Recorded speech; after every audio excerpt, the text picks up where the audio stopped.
Sand cat, the wild cat that adapted to the desert. Nature is full of astonishing tales of adaptation in the name of survival.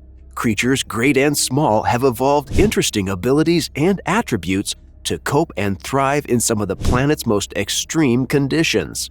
Our video today focuses on a tiny member of the cat family that has earned the moniker of King of the Desert, the sand cat, a crafty little animal with unbelievable resilience in the face of brutal conditions. We will shed light on this rare feline, including its behaviors, conservation status, and just how it managed to live in areas that would kill most of its feline cousins. Let's go! What is a sand cat? The sand cat, Felis margarita, is a wild member of the Felidae cat family. As their name suggests, sand cats predominantly live in desert climates, mainly the Sahara Desert in Africa and several deserts in the Middle East and Central Asia. One is most likely to encounter sand cats in flat and partially hilly sandy deserts, but they may also be found in stony areas. Sand cats are tiny animals, usually ranging between 3 to 7 pounds as adults.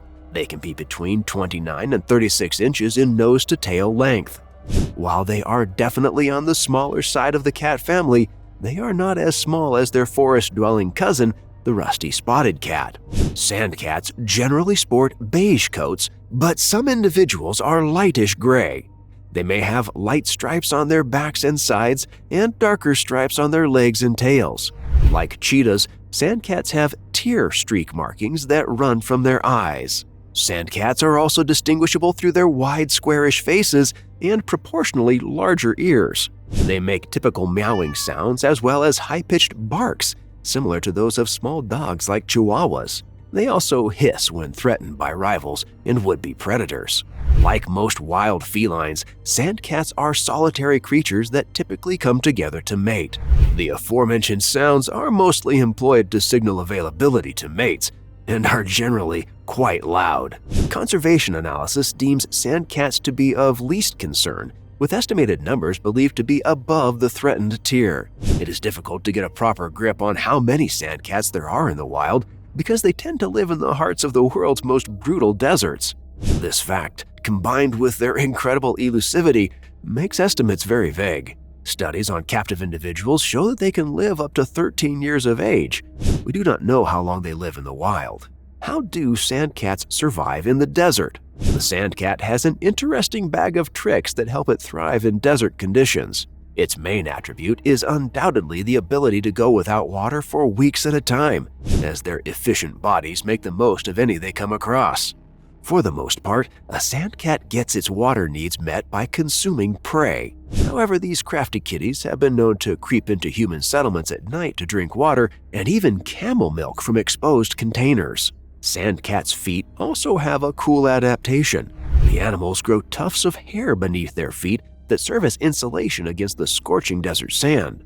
Other cat species would not be able to bear such conditions as they do not have this characteristic. Interestingly, this extra foot padding also aids the desert cat's stealth by allowing it to traverse the sand without leaving footprints.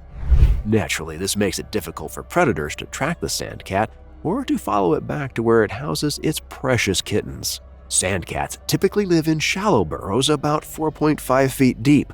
They usually take up the abandoned residences of other burrowing animals, but they will also dig their own if needs must. Burrows are important for sheltering the sand cats from the worst of the blazing sun by day, as well as keeping them warm during the freezing nights.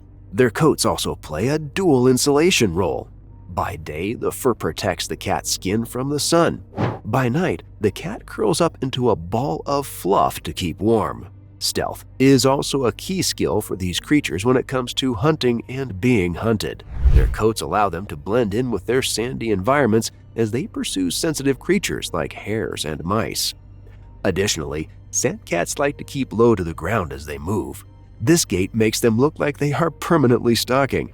However, they can move very rapidly like this, with a top sprint speed of about 25 miles per hour. Like their bigger cousin, the cheetah, sand cats have tear markings under the eyes. These protect the animals from the desert sun's harsh glare. However, to avoid the blaze, sand cats tend to be nocturnal, especially in the hotter months of the year. Their day will often begin at twilight, and they will find their way to a burrow at sunrise. They usually have several burrows within their ranges. Sand cats also have advanced sensory tools to cope with their unforgiving environment.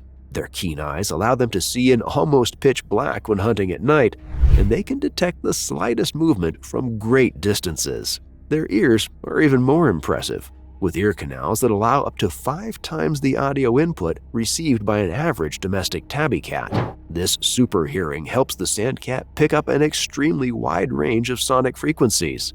In fact, a sand cat can even detect a scurrying mouse that is more than 4 feet underground. Sand cats are also expert diggers. This skill is used for renovating their burrows, digging up prey burrows, or burying food or waste. They tend to bury their feces to mask the scent and avoid being followed by predators. Speaking of which, sand cats live in constant caution of being preyed upon by other murderous animals. Arabian wolves, domestic dogs, jackals, foxes, hyenas, eagles, and owls are common threats. However, their main threat comes from human beings who hunt them for sport. Humans also have domestic pets like dogs and cats that pose direct threats or carry diseases that can be transmitted to the sand cat. Luckily, nations like Algeria, Saudi Arabia, and Iran have outlawed sand cat hunting. Unfortunately, poachers will be poachers. What do sand cats eat? Well, pretty much anything they can catch and overpower. Their diet consists of small rodents, reptiles, insects, arachnids, and birds. Central Asian sand cats also love tolai hares and McQueen's bustards. All sand cats are expert snake hunters, with the infamous Crotalus cerastes, aka Sidewinder, a particular delicacy. The sand cat's superb reflexes and timing allow it to avoid the deadly viper's fangs and counter with lethal blows. Sand cats will also scavenge carcasses of animals that succumb to larger predators or the harsh environment. Individuals familiar with people will also explore camps to target rodents that are after grain and waste. With food so scarce at the best of times, sand cats are not fussy eaters. They will tussle with scorpions, snakes, and monitor lizards for a meal. Prey animals are often spread out and extremely elusive, so a desert cat is often on the move. They can travel distances of more than 5 miles in a single night in search of a bite. If prey is abundant, the sand cat will bury its kills in the sand to save them for later. How do they breed? Sand cats are solitary for most of their lives, and some will never encounter other individuals after gaining independence from their mothers. However, when females are in heat, they will leave scent markings near their favored burrow sites. If a male gets a whiff, he will make mating calls and listen keenly for a response. After mating, males and females go their separate ways. The female has a gestation period of about 2 months. Depending on the environment and availability of males, a female may breed twice a year. Kittens are born in litters of 2 or 3, and they begin to grow rapidly. At birth, they weigh around 1.5 to 3 ounces, but will reach 3/4 of an adult size by the time they are 6 months old. Growing fast is critical because tomorrow is not guaranteed in the desert. Sand cats are dependent on their mothers for the first year of life. They start on mother's milk in the burrows before being gradually introduced to the hunt. The survival stats on kittens in the wild are unknown, but studies on sand cats in captivity indicate that first-time mothers are prone to losing 30% of their young due to neglect. Add predation to the mix, and we could estimate about half of all kittens born make it to independence. After 1 year, kittens leave their mother and go their separate ways. They reach sexual maturity shortly after this and begin looking for mates to make litters of their own.